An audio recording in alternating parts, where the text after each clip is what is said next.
from the classical poetry. Now the lecture begins. Fair enough.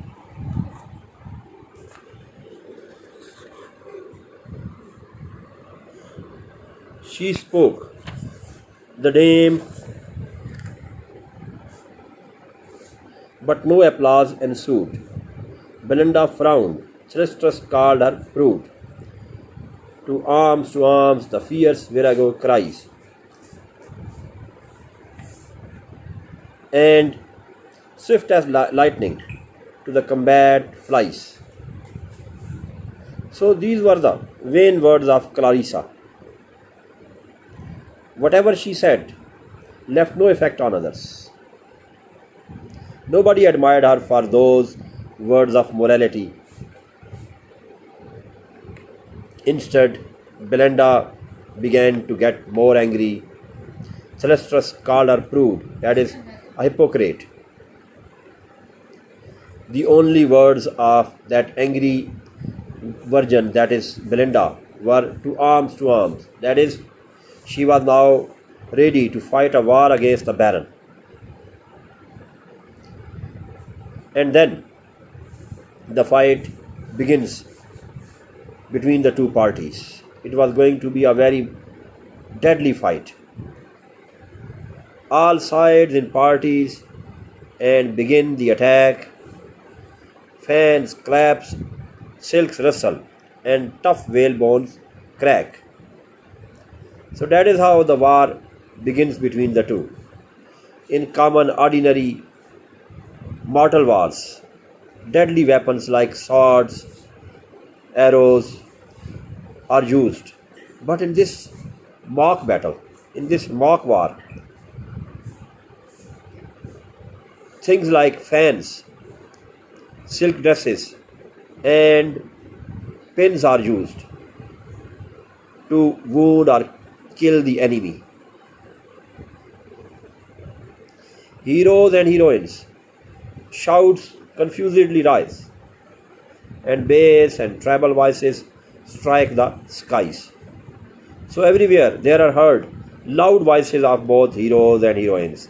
The poet has ironically called them heroes and heroines, because in this mock epic, after all, they are the warriors. They are going to fight a so-called mortal war. No common weapon in their hands are found. Like gods they fight, nor dread a mortal wound. The poet ironically says that in their hands there are found exceptionally great weapons like fans, pins, needles, and such other things. There is an irony in it. After all, it's a mock epic. And the poet compares them with the gods of mythology, the Greek gods, who used to fight the deadly wars in the same way. They too got themselves engaged in fatal wars. But in those actual wars, which were presented in epics, there were deadly weapons like swords. In this mock battle, the heroes and heroines have got cudgels, stakes, pins, needles, etc. So when bold Homer makes the gods engage, and heavenly breasts with human passions rage, that is how Homer does in his epics. Homer was a Greek poet of epics. He used to present gods engaged in deadly wars in the same way. Once again, there is an irony in it. That was a real epic, and this one is a mock epic. All the same, those gods used to have human passions in them, human passion of revenge, human passion of war, human passion of possession, etc. Geist, Pallas, Mars, Latona, Hermes, arms, and all Olympus rings with loud alarms. These are a few names of Greek gods and goddesses presented in the epics of Homer. They used to fight deadly wars in the north of Greece, where there is situated Mount Olympus. Mount Olympus is still well known today for its games, which are called Olympics. It was considered to be the home of Greek gods and goddesses. They used to fight deadly wars at the same place, and the whole valley used to be resounding with their loud voices. Jove's thunders roar. Heaven trembled all around. Blue Neptune storms, the bellowing deep resound. Whenever those Greek gods fought a deadly war, the whole sky used to resound with the loud voices produced by them. Everywhere there were heard thunders produced by Jove, and storms would occur everywhere on the great oceans. They were actually caused by those gods out of their great passion of revenge.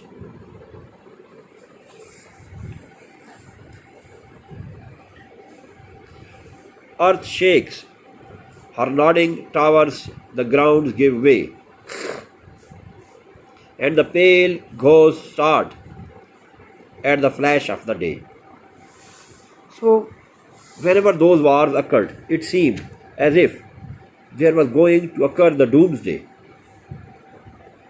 The whole earth would be rocked, would be shaken by the loud voices and the great disturbance created by these gods and goddesses, and the graves would begin to gape. It seems that the dead bodies were going to come out of them. Triumphant Umbril, on a sconce height, clapped his glad wings and sat to view the fight. Now Umbril is sitting at a height. Umbril, one of the spirits, one of the sylphs, was quite happy. She had got her purpose fulfilled. Belinda was extremely angry. Belinda had to take revenge. There was going to be a war between the two parties, and it was a situation of celebration for her. Now Umbril began to move his wings out of that great delight. Propped on their bodkin spears, the sprites survey the growing combat or assist the fray. Now a number of sylphs, a number of aerial creatures are sitting on the bodkins, the needles, to observe the whole situation of the war. Some of them even assisted different parties in that war, but most of them were sitting peacefully just to observe it, just to rather enjoy that deadly fight between the two sides.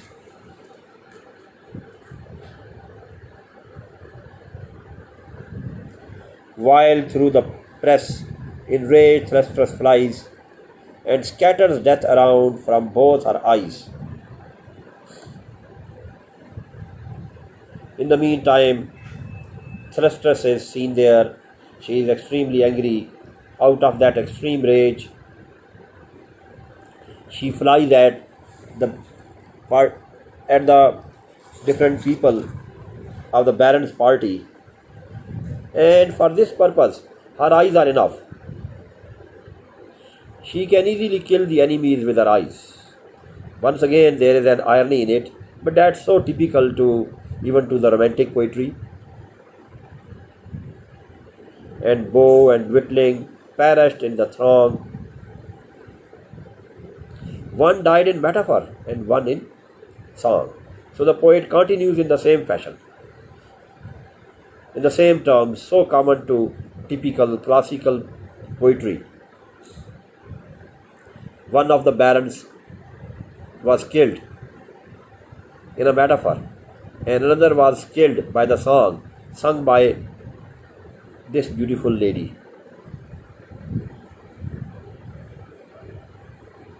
O cruel nymph, a living death I bear, cried dapper wit, and sunk beside his chair. So perhaps dapper wit was one of the wits, that is one of the barons. The poet has deliberately given him this name because there is the word wit at its end. It was so easy for the nymph to kill him. Her eyes were enough to kill him, and he found himself dead, sinking down in his chair, and he called it a living death. It was so painful. Those eyes are so killing was his last. These were the last words of that baron. He said that the eyes of that nymph are quite killing, destructive.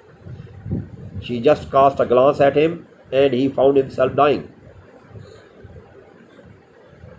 Thus on Meander's flowery margin lies the expiring swan, and as he sings he dies. In the same way, in the old Greek mythology, the well-known legendary figure Swan had to die singing the same song while he was moving around the river called Meander. When bold Sir Plume had drawn Clarissa down, Clo stepped in and killed him with a frown. Now Sir Plume was quite brave and bold. He participated in that war quite successfully. He was able to defeat Clarissa. But in the meantime, Clo interfered and the situation changed. She just killed him by frowning at him. She smiled to see the doughty hero slain, but at her smile, the bow revived again. Now, Clo was happy that brave baron, brave hero was killed by her single frown. She began to smile at her victory, but this smile was life-giving. It revived that hero, and he came back to his life once again. Now Jove suspends his golden scales in air, weighs the men's wits against the ladies here. Now it's time for Jove to give his final decision. God was going to give his verdict regarding the rightful position of each party. He suspended his scales in the air. The decision was being made. On each side, one thing was kept in weight. On one side, there was kept the wits of men, and on the other side, the ladies' hair.